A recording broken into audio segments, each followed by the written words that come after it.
Bien, merci, Pasteur Steve. Merci à chacun de vous. Merci de votre accueil.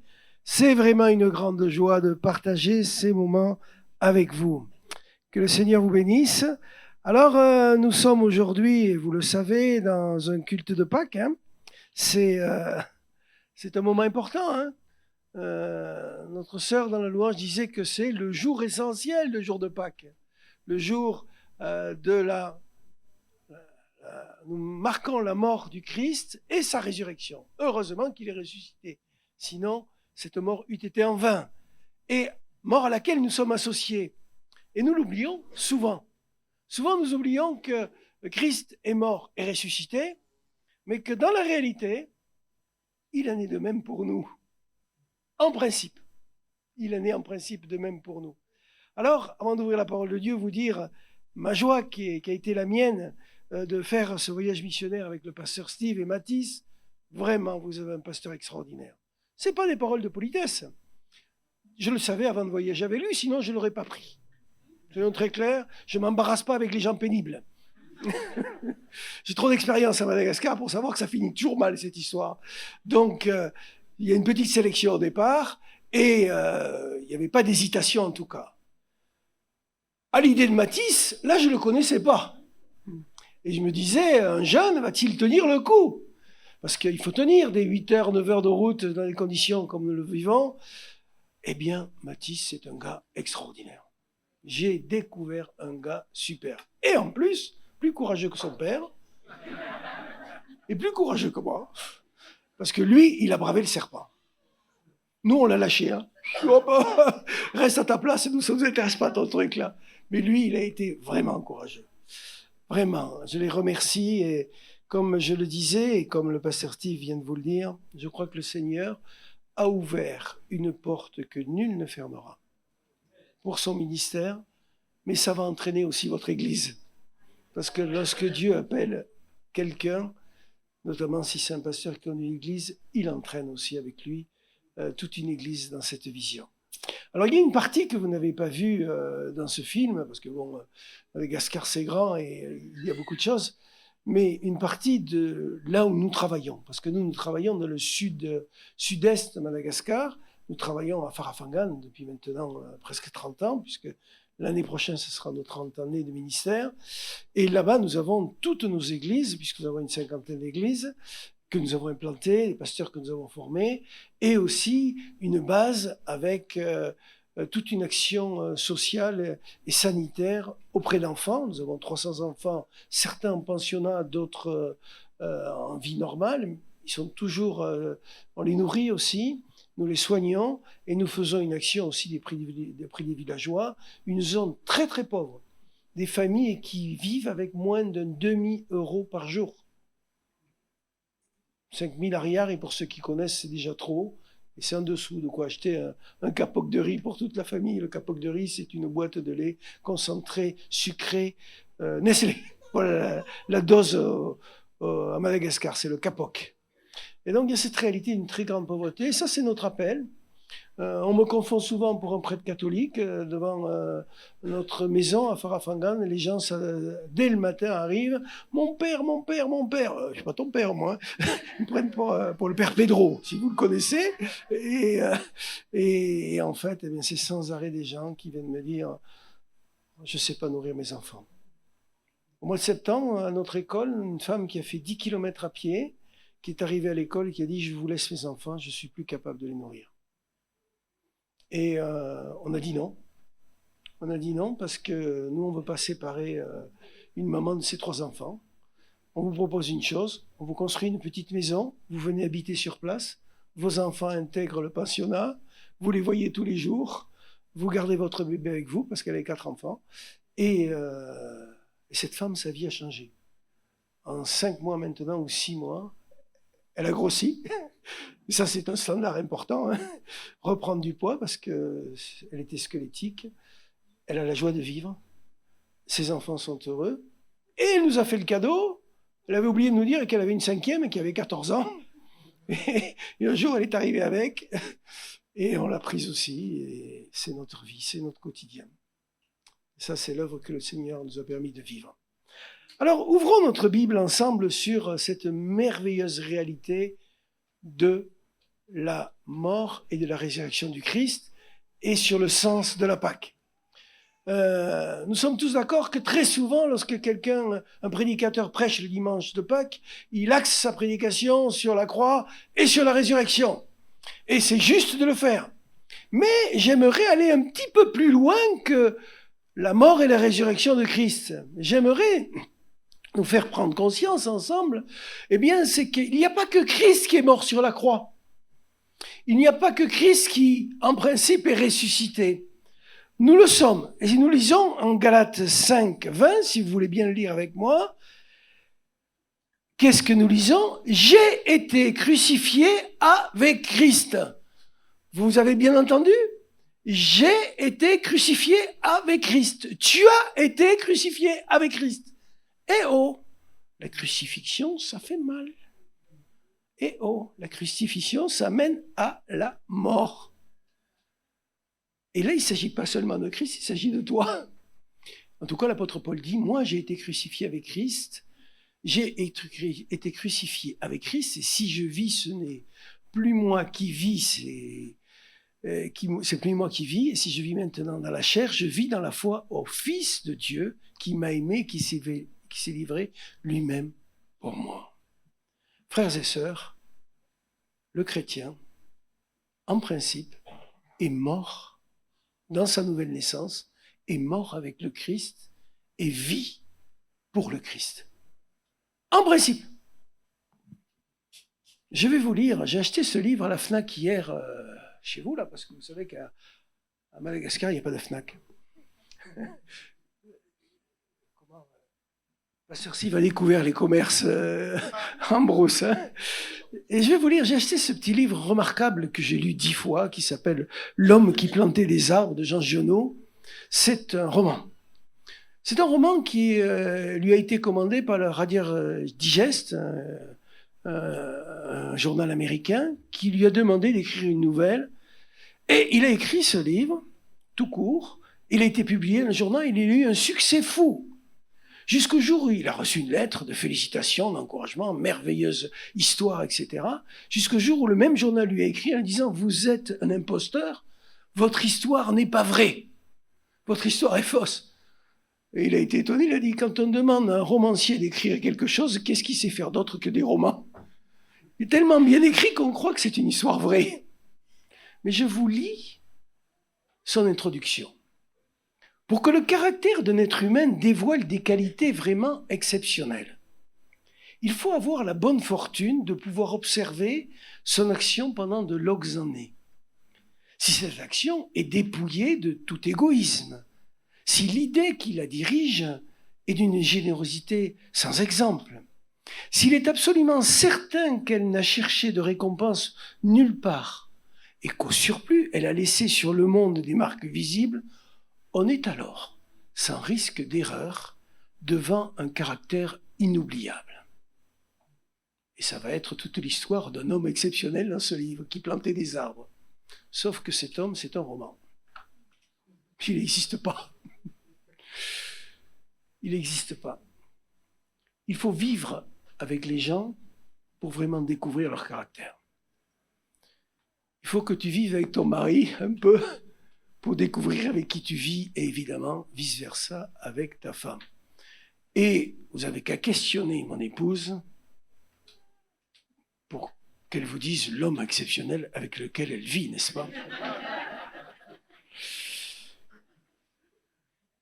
Je disais ce matin, je racontais une histoire du livre de Ruth Bell Graham, la femme de Billy Graham, qui a écrit un livre, Reflet de ma vie, et une histoire à chaque page une histoire d'une femme qui a vécu avec le plus grand évangéliste du siècle dernier, qui a passé pendant toute sa vie 6 mois en terrain d'évangélisation, et quand il revenait, 6 mois absent parce qu'il préparait la prochaine évangélisation. Et elle raconte une anecdote où elle est assise dans un stade, le stade est plein, Billy Graham est en train de prêcher l'évangile comme il savait le faire. Et donc, elle est assise et arrive une jeune femme qui s'assoit à côté d'elle. Et la jeune femme regardait Billy Graham, la bouche grande ouverte, les yeux séduits, et elle se retourne vers la femme de Billy Graham, elle ne savait pas que c'était elle, et elle lui dit « Quel homme !» Et la femme de Billy Graham lui répond « Oui, j'en sais quelque chose, je vis avec lui. » Et oui, la réalité, c'est que lorsqu'on vit avec les gens, on découvre s'ils sont vraiment crucifiés avec Christ ou pas. Il faut vivre avec les gens ou avec soi-même. Quand on vit avec soi-même et qu'on s'analyse soi-même, on sait si on est vraiment crucifié et né de nouveau ou pas. C'est bien le défi de notre vie. Martin Luther a écrit cette phrase terrible. « J'ai noyé le vieil homme dans les eaux du baptême. » Et là, tout le monde peut dire Amen. N'est-ce pas? J'ai noyé le vieil homme dans les eaux de baptême, mais ce chien savait nager. Et là, ça vous parle, n'est-ce pas? Et là, je dirais, malheureusement, ça nous parle. Cet homme idéal écrit dans ce livre n'existe pas. Cette femme idéale écrite dans ce livre n'existe pas non plus. En Romains 14, versets 8 et 9, nous lisons « Si nous vivons pour le Seigneur, et si nous mourrons pour le Seigneur. Si donc que nous vivions, soit donc que nous vivions, que nous mourions, nous sommes au Seigneur. » Très souvent, les lecteurs pensent que l'apôtre Paul ici parle de la mort physique, de la fin de la vie. Si nous vivons, ça nous le comprenons, je vis ma vie pour le Seigneur, et si je meurs, eh bien je meurs physiquement pour le Seigneur. Il ne s'agit pas du tout de ça. Il s'agit en fait de mourir dans le sens de renoncer à soi-même. Dans le sens en fait de vivre une vie de renoncement dans de nombreuses réalités de notre vie. La véritable mort, elle ne commence pas le jour de notre fin de vie, mais elle commence le jour où je suis né de nouveau. Est-ce que le jour où je suis né de nouveau, la nouvelle personne que je suis a vraiment mis fin à la personne ancienne? Est-ce que ce chien sait toujours nager ou est-ce qu'il est vraiment noyé dans les eaux du baptême? Et là, je commence à toucher une réalité qui nous concerne tous, car vous avez souvent vu ce chien sortir de l'eau. Dans votre caractère, dans vos émotions, dans vos raisonnements quelquefois, dans vos comportements. Alors évidemment, quand on est marié, on sait de quoi on parle puisqu'on vit avec l'autre et on voit ce personnage qui apparaît malheureusement de façon régulière, de façon inattendue, de façon brusque et de façon des fois les plus violentes. N'est-ce pas? On est tous concernés. Et en vous prêchant, je sais de quoi je parle. Lorsque je me suis converti tout seul sur un lit d'hôpital, le Seigneur s'est révélé à moi sur un lit d'hôpital, je me suis converti et j'ai commencé ce merveilleux chemin avec lui. Eh bien, j'ai très vite compris qu'il y avait une véritable bagarre avec un bonhomme, c'était avec moi-même. Que c'était pas les autres qui étaient responsables, mais que c'était moi qui allais vivre ce combat avec moi-même. Que Christ qui vit en moi voulait sa pleine place et que moi, je voulais prendre la place de Christ qui vit en moi. Eh bien, frères et sœurs, ça fait maintenant, je sais pas combien, 47 ans que je suis converti. Eh bien, ce combat continue toujours. J'aimerais vous dire autre chose, mais je serai un menteur. J'aimerais vous dire, je suis l'homme le plus parfait de la terre, mieux que cette introduction. Mais il y a une femme qui se lèverait, qui dirait, qu'est-ce que tu racontes, toi, là-haut? Tu veux que je te raconte, tu veux que je te rappelle 2-3 trucs, là? Tu veux que je te rappelle hier soir? Où nous sommes au restaurant? Bien, hier soir, nous sommes au restaurant. Et j'ai tout de suite un accrochage avec la serveuse. Plutôt, elle me cherche. Elle me cherche vraiment. Et il faut pas me chercher. Mais il faut pas chercher Georges Michel, je vous le dis. Si vous le cherchez, vous allez le trouver. Sauf que c'est le vieil homme, ça. C'est pas Christ qui vit en moi. Et ça faisait 2 mois que je n'avais pas vu ma femme, puisqu'elle était restée en France, parce que nous avons notre 7e petit enfant qui vient de naître, et elle est plus amoureuse de ce petit enfant que moi. Et ça, c'est pas un mensonge, c'est une vérité. Elle est passionnée par ce petit bébé-là. Et je lui reproche pas, il est tellement beau. Donc elle m'a dit, écoute, laisse-moi profiter un petit peu de lui, j'arriverai bientôt. Et donc pendant 2 mois, on s'est pas vus. Vous imaginez, elle est arrivée hier après-midi, ou hier fin de matinée, c'est notre première soirée ensemble, et puis voilà que je vais me choper la serveuse. Voilà que la vieille nature veut... Mais en plus, je paye, on est au restaurant. Deuxièmement, on ne donne jamais tort à un client. Et troisièmement, j'ai raison. Ça suffit quand même pour que je me fâche et qu'elle arrête. Et ma femme me dit, mais tu vas pas t'énerver. Oh, ça fait 2 mois qu'on ne s'est pas vus. On est bien tous les deux. La vieille nature, elle est là. La vieille nature, elle veut sans arrêt reprendre des droits. L'apôtre Paul nous dit dans l'Épître aux Romains, chapitre 12, verset 1er, cette merveilleuse déclaration, ça va être affiché, je pense.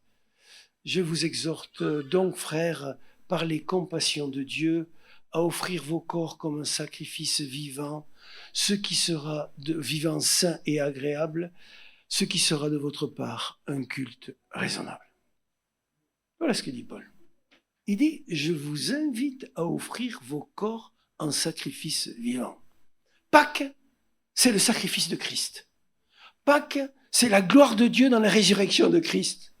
Mais Pâques, c'est aussi ta crucifixion sur la croix avec lui et la gloire de Dieu dans ta nouvelle naissance. Et à partir de ce moment-là, l'Évangile t'invite à offrir ton corps en sacrifice vivant à Dieu. Mais sacrifice, c'est quoi? Eh bien, c'est la mise à mort. Chaque fois qu'il est question de sacrifice dans l'Ancien et dans le Nouveau Testament, il s'agit bien de tuer un animal. La finalité du sacrifice, c'était pour les Romains, pour les Grecs, pour tous les gens du bassin méditerranéen et pour les Juifs, la notion de sacrifice, c'était très clair pour eux. Toutes les religions pratiquaient des sacrifices. Ça faisait partie du quotidien permanent, dès qu'on était enfant, de la réalité qu'on sacrifiait aux dieux des animaux pour leur plaire, pour éviter leur colère, et pour les Juifs, pour le pardon. Christ en est l'image parfaite de ce sacrifice. Il a sacrifié sa vie pour nous. Et donc Paul dit, eh bien, il en est de même pour vous. Vous donnerez vos vies en sacrifice. Et ce mot sacrifice, qui en latin veut dire rendre sacré, eh bien ce mot sacrifice, c'est justement la réalité de la fin de notre vieille nature. Et cette vieille nature qui va revendiquer des droits jusqu'à ce que vous quitteriez ce corps charnel. J'aimerais vous dire, ben non, ça va se régler. Mais non, la vieille nature reste la vieille nature. Ça ne veut pas dire qu'elle doit exister, ça ne veut pas dire qu'elle doit dominer notre vie, et bien au contraire. Je me souviens d'un jeune couple qui, marchant sur le mariage, engagé, fiancé, engagé pour se marier, lui vient me demander un rendez-vous et me dit, pasteur, j'aimerais que vous priez pour moi. Je dis, vas-y, dis-moi pourquoi tu veux que je prie pour toi. Voilà. En fait, plus je fréquente ma fiancée, plus je la désire. Je voudrais te libérer de ce péché. Oh mon gars, là, tu vas où? Il est heureux que tu désires celle qui va être ta femme. Ça fait partie de la vie. Tu peux pas. Ça serait grave si c'était pas comme ça. C'est la beauté de la vie. Pour autant, tu vas devoir apprendre à tenir en laisse le lion.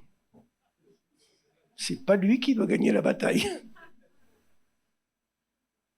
C'est la meilleure image, en fait, de voir qu'il y a des choses que nous ne pouvons pas continuer à faire quand on est chrétien. Et en même temps, elles veulent toujours exister. Évidemment, vous le savez, ça touche bien souvent aux blessures de notre vie, à la façon dont nous avons aussi les exemples que nous avons eus par rapport à nos parents ou aux conditions dans lesquelles nous avons grandi. On voit très bien les systèmes de répétition, ce qu'on appelle le transgénérationnel, de la violence, la façon dont on parle à sa femme. Très souvent, eh bien, on a eu le super modèle négatif de son propre père qui parlait de façon violente, et on reproduit ces choses-là, et bien d'autres choses de ce type-là. La réalité, c'est que l'Évangile nous invite à donner nos corps en sacrifice à Dieu. Pas n'importe quel sacrifice. Vivant, saint et agréable. Vivant, saint et agréable. 3 choses essentielles. Vivant, pourquoi? Parce qu'effectivement, alors que nous sommes crucifiés avec Christ, nous sommes dans une vie nouvelle. Et chaque fois que je vais m'égarer de ça, eh bien, je ne serai pas dans une vie nouvelle. Je veux juste vous lire un verset biblique, si je le trouve. Je l'ai dans ma note ici, mais il va revenir.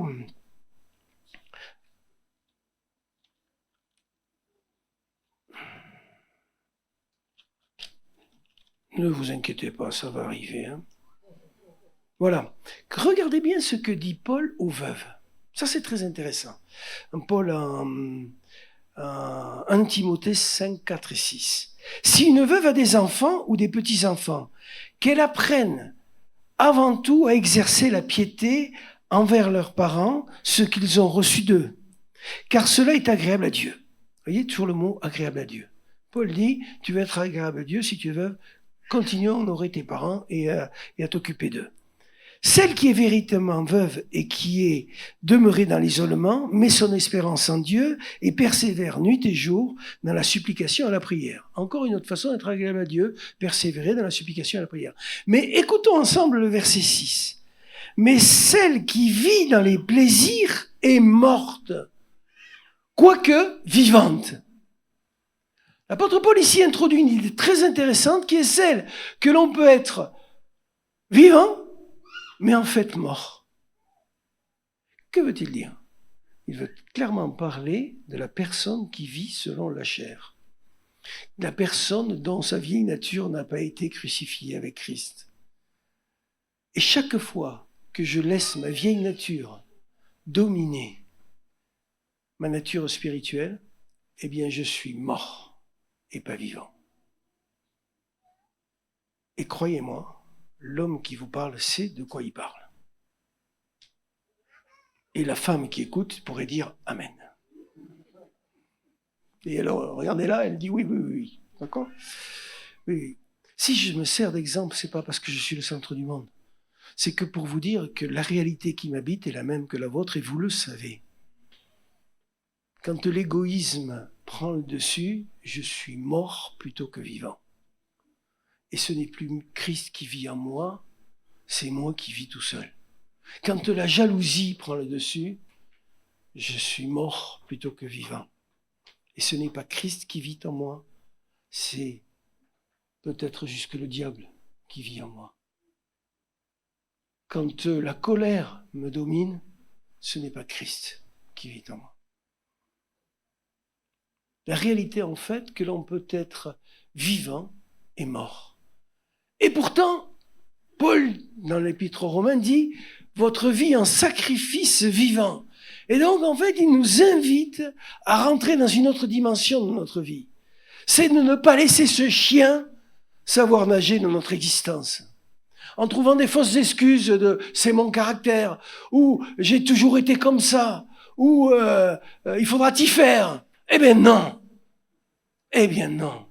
Le chien, il doit être noyé. Et pour certains, c'est un sujet, et pour d'autres, il est autre. On n'a pas tous les mêmes réalités à affronter dans notre vie. Mais il faut vraiment que le vieil homme meure à la croix. Et c'est la belle, et je dis bien la belle aventure du christianisme, c'est la belle aventure de la foi. Cette réalité qu'une nouvelle nature doit naître semblable à Christ dans notre vie. Et nous ne devons ni nous décourager, ni désespérer, parce que Christ le souhaite pour nos vies. Christ nous invite à être à son image. Un sacrifice vivant. Un sacrifice vivant, c'est bien plus que juste vivre des choses qui font qu'on pourrait penser que tout ça c'est bien. L'essentiel, c'est que ce que nous fassions corresponde à ce que Dieu souhaite dans nos vies. Et Paul va plus loin, vivant et saint. Saint, c'est justement le combat dans la réalité de notre péché. C'est ce combat dans lequel, en fait, eh bien, le péché ne doit pas dominer sur notre vie. Rappelez-vous cette terrible phrase qui a été donnée au deuxième homme de l'humanité, Abel et Caïn. Lorsque Caïn est furieux contre Dieu parce qu'il n'a pas agréé son offrande, Dieu lui dit, « Le péché se tapit à ta porte, mais toi, domine sur lui. » Sacrifice saint, c'est toi, domine sur le péché qui se tapit à ta porte. Grâce au Saint-Esprit, grâce à la parole, grâce à la puissance de Dieu. Mais toi, domine. Beaucoup de gens pensent qu'ils ne sont pas capables de dominer. Ce n'est pas vrai. En Jésus, nous avons la force. Lorsque je me suis converti, vous savez, moi j'étais un garçon un peu curieux, j'ai appris à fumer à 8 ans. J'étais très précoce, hein, qui fait que quand je suis arrivé au Seigneur, à 20 ans, j'étais déjà ce qu'on appelle un gros fumeur. À 20 ans, j'ai fumé 3 paquets de cigarettes par jour. Et champion du monde, mes parents ne l'ont jamais su. Parce que pour mon père, c'était inadmissible de fumer. Et donc, comme je ne voulais pas avoir d'histoire avec lui, dès 8 ans, j'ai appris à tout bien organiser pour qu'on ne sente pas le tabac. Je me suis fait attraper une fois par ma sœur qui m'a dit « Mais tu as fumé, toi ?» J'avais 10 ans. J'ai dit « Oui, pourquoi ?» Elle m'a dit « Mais va te laver les dents, va faire ce que tu veux, mais il ne faut pas que maman le sache. » Et à 20 ans, quand je me suis converti, que le Seigneur m'a visité, la première chose que le Seigneur a voulu traiter, c'est ça. Mais vous savez quoi? Eh bien, par mes forces, j'ai dit, je vais y arriver. J'ai acheté un paquet de Marlboro, je fumais une Marlboro, je disais non, j'écrasais le paquet, et j'ai fini de fumer.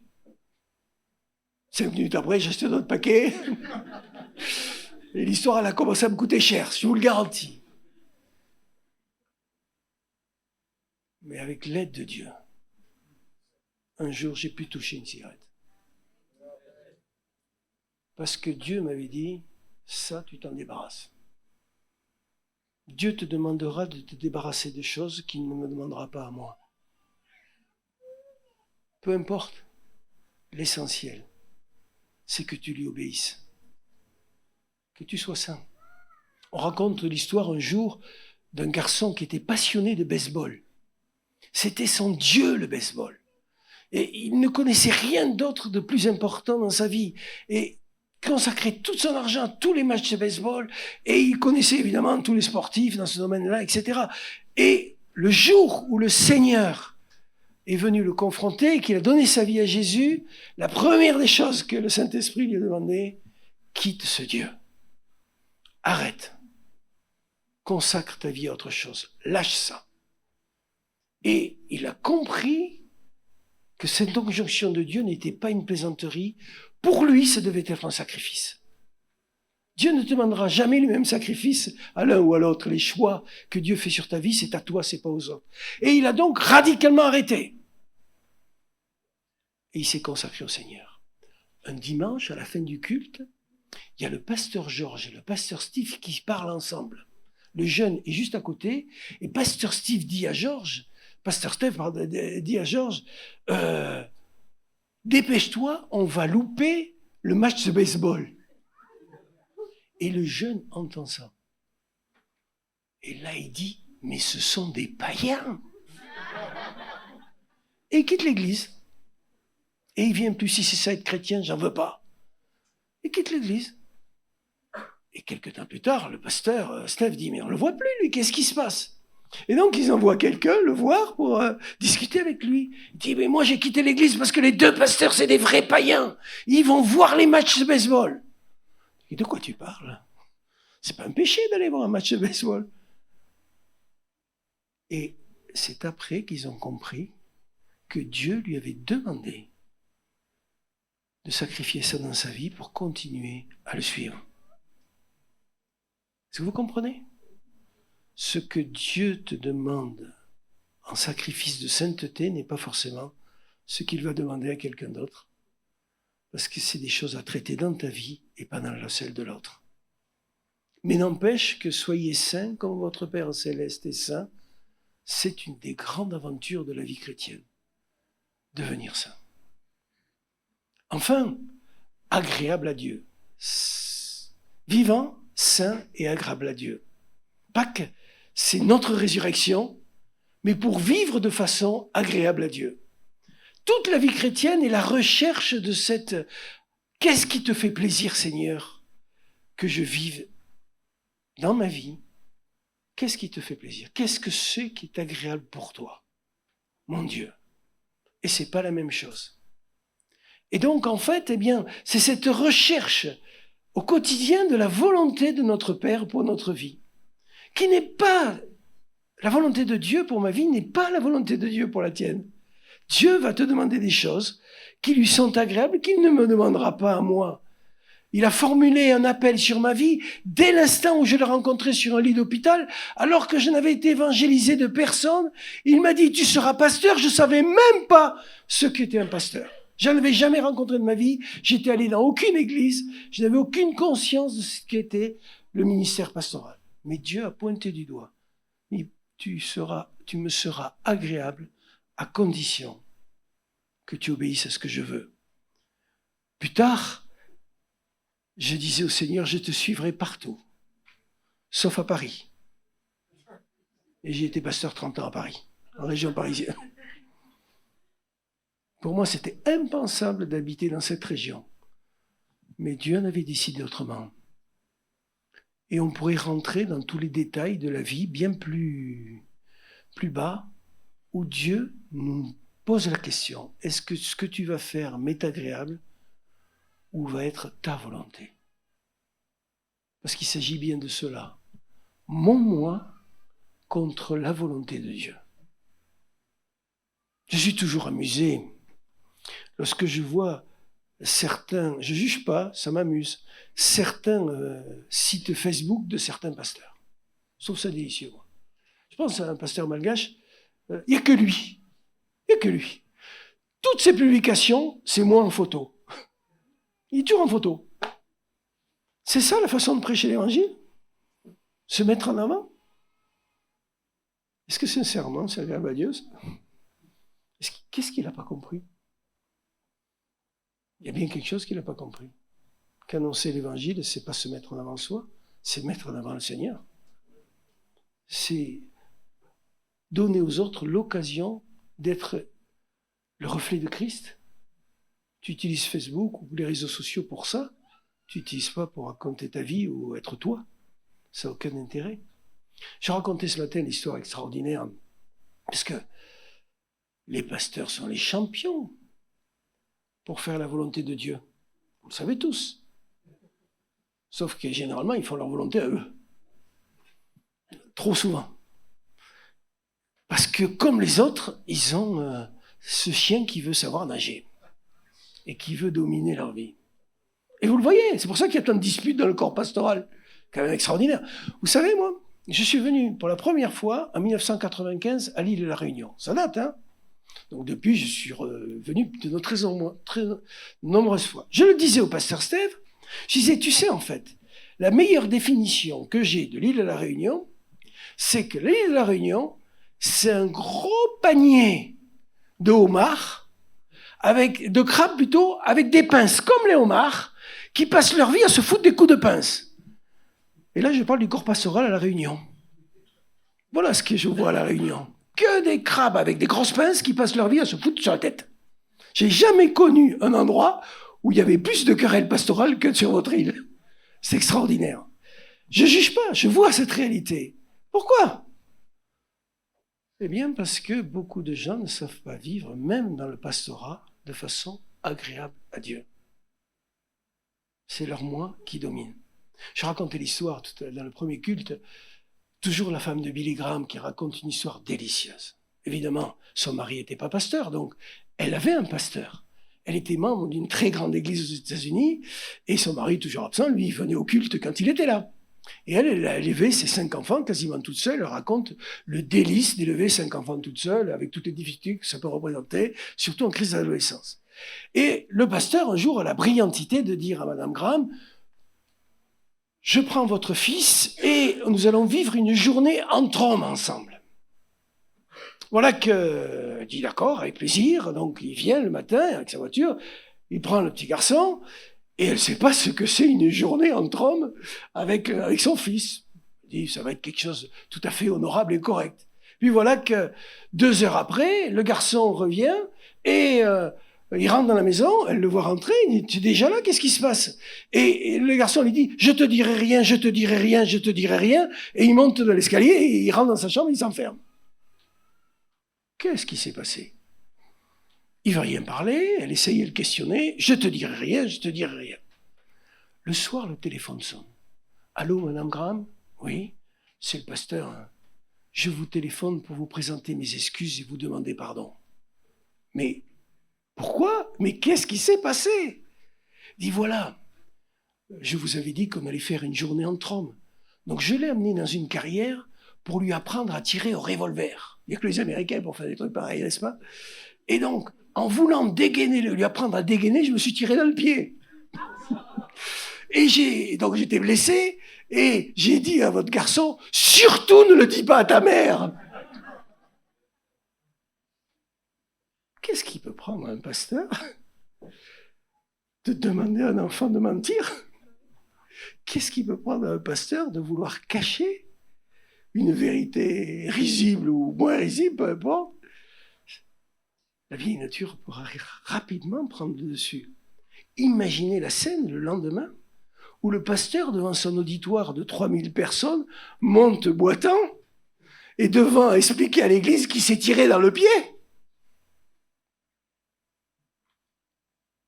Notre vieille nature peut ressurgir de tellement de façons et à des moments les plus inattendus, alors que Dieu nous demande une vie agréable. Et ça doit être notre quête de chaque jour. Seigneur, qu'est-ce que je vais vivre aujourd'hui qui te sera agréable? Et le soir, quand je me couche, qu'est-ce que j'ai vécu qui ne t'a pas été agréable? Oh, le Saint-Esprit, il n'est pas trop long à répondre. Hein. Il est assez réactif. Hein. Tout de suite, il aiguise ta conscience, il te rappelle. Tu n'as pas besoin d'aller chercher là. Ou alors, sincèrement, tu as besoin de retourner dans les eaux du baptême et que le pasteur Steve te laisse la tête sous l'eau au moins 5 minutes. Hein, pour que vraiment le vieil homme soit mort. Hein. De temps en temps, moi je le dis, hein, je dis celui-là, il faudrait le rebaptiser et lui laisser la tête au moins 10 minutes sous l'eau. Parce qu'il y a vraiment, il est pas mort celui-là. Hein. Mais des fois, c'est peut-être moi qui devrais être rebaptisé avec la tête sous l'eau 10 minutes, n'est-ce pas? Et mon épouse devrait dire Amen. Frères et sœurs, quel beau défi de vivre nos vies en sacrifice vivant, saint et agréable à Dieu. Ça, c'est Pâques. Pâques, c'est pas seulement un événement d'il y a 2000 ans, d'une mort et d'une résurrection glorieuse, mais c'est aussi la réalité qu'au XXe siècle, tu es mort et tu es vivant. Vivant pour Christ, jusqu'à l'éternité. Que Dieu vous bénisse. Je vais prier pour vous.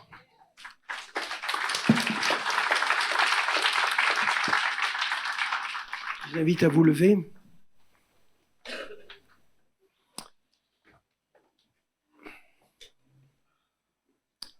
Seigneur, nous te bénissons pour ta présence, nous te bénissons pour ton amour. En ce dimanche de Pâques, nous célébrons et nous commémorons cette grande réalité que la plus grande folie de Dieu eût été qu'il se fait homme en toi, que tu viennes jusqu'à la croix, que tu portes tous les péchés de l'humanité et que en lui tu aies eu la victoire sur la mort. Mais nous rappelons aussi que nous sommes associés à cela, que ce n'est plus nous qui vivons, mais c'est toi qui vis en nous, que nos corps sont le temple du Saint-Esprit, que nos vies sont ces vases qui accueillent la présence de Dieu, que nos vies sont ces récipients qui accueillent ce Dieu vivant et qui en fait sont appelés à en déborder. Lorsque ta parole nous dit « Soyez remplis du Saint-Esprit », il s'agit en fait de ce mot grec « pimpili » qui veut dire « plein comme une femme est remplie de sa grossesse ». Le Saint-Esprit doit nous habiter dans cette réalité, au point qu'un jour, comme l'enfant qui sort, le Saint-Esprit déborde. Nous voulons, Seigneur, ce matin, et je prie pour chacun et chacune ici en ce lieu, marcher dans une vie de sacrifice, vivant, saint et agréable à Dieu. L'apôtre Paul dit « Et ce sera de votre part un culte raisonnable », en ce sens où le culte que nous avons à te rendre, ce n'est pas seulement le dimanche, dans une heure ou deux, mais c'est dans une vie tous les jours qui cherche à t'être consacrée. En toi, nous avons la force. En toi, nous avons la libération. En toi, nous avons la délivrance. En toi, nous avons le renouvellement de l'intelligence. En toi, nous avons la transformation. En toi, nous avons la vie. Et nous l'avons en abondance. Nous venons à toi, Seigneur, en te disant, viens, remplis nos vies. En te disant, viens, par ton esprit, transforme nos vies. En te disant, viens, par ta parole, renouvelle notre intelligence. Nous avons besoin de ton aide. Nous avons besoin de ta grâce. Fais de nous des hommes et des femmes nouveaux. Fais de nous des hommes et des femmes totalement renouvelés. Ma prière est pour mes frères et sœurs en ce lieu. Que ta grâce les atteigne et ta bénédiction les touche. Qu'ensemble nous puissions voir Christ qui vit au milieu de son peuple et dans les cœurs des hommes et des femmes. Te bénissons pour cela. Nous te rendons grâce et nous fondons notre espérance et nos convictions en toi. Amen. Merci d'avoir suivi ce message. J'espère que ce message a fortifié votre foi. Merci également pour tous ceux et celles qui nous soutiennent au travers de votre générosité. Vous avez en bas de votre écran un QR code qui vous conduira vers une page qui s'intitule jeveusbénir.com. Merci de nous aider à propager sa parole. D'ailleurs, si ce message a fortifié votre foi et que vous connaissez quelqu'un de votre entourage qui aurait besoin de l'entendre, n'hésitez pas à lui partager ce message. Aussi, je vous encourage, si vous le souhaitez, à vous abonner à notre chaîne YouTube. Nous avons des messages nouveaux chaque semaine. Nous sommes aussi présents sur d'autres médias dont vous aurez donc les liens dans la description ci-dessous. En tout cas, merci de nous avoir suivis. Soyez bénis.